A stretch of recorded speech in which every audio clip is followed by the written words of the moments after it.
බලන්න මම පොඩ්ඩක් කන්ද උඩට වගේ වෙන්න ඉන්නේ. මේ බලන්න ලස්සන පරිසරයක් වටපිටාව.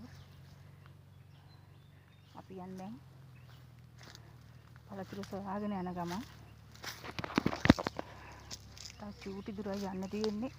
අම්මා නගින්නත් පොඩ්ඩක් අමාරුයි. පොඩි කඳු ටිකක් තියෙන නගින්න. අපි බලමුකෝ ගිහිල්ලා මොනවද කියලා.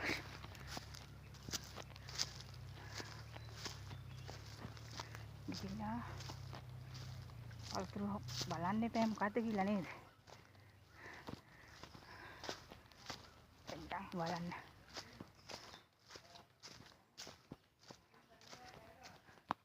මේ වල පොඩ් පාළු ගේකුත් තියෙනවා.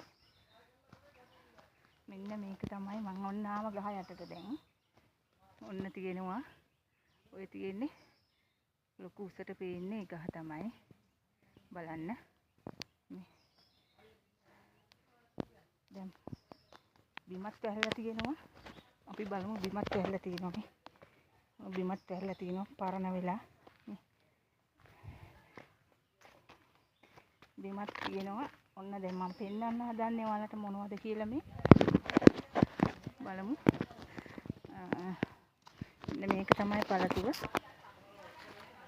ගොඩ දෙනෙක් කාලා තියෙනවා කිව්වට ගොඩ දෙනෙකුට හම්බෙලා නැහැ කිව්වට හම්බ වෙලා ඇති. මෙන්න මේක තමයි පළතුර. මම දැන් අහුලගෙන තියෙන්නේ. අහුලගෙන දාගත්තා. ඉන්න බලන්න මගේ තොප්පිය තමයි මම දාගත්තේ. මෙන්න මේක තමයි නිල් වෙරළු. නිල් වෙරළු තමයි මම ඔයාලට පෙන්වන්න හැදුවේ. නිල් වෙරළු තමයි පළතුරු. මේ තියෙන නිල් වෙරළු. ගොඩ දෙනෙක් කාලා ඇති. ඒකට කන්න හම්බ වෙලත් නැති ඇති. මේ තියෙන්නේ නිල් වෙරළු. මේ තියෙන්නේ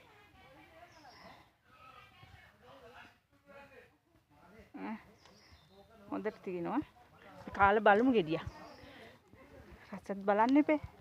රස බලලා ඔයාලටත් මෙන්න නිල් වෙරළු ගහ යටට මං ආව දැන්. නිල් වෙරළු තමයි.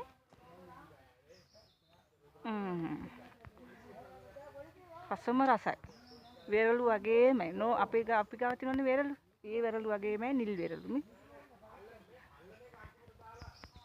මේක තමයි මම ඔයාලට හොයාලා ගෙනත් දෙනවා මේ පළතුර. හරි.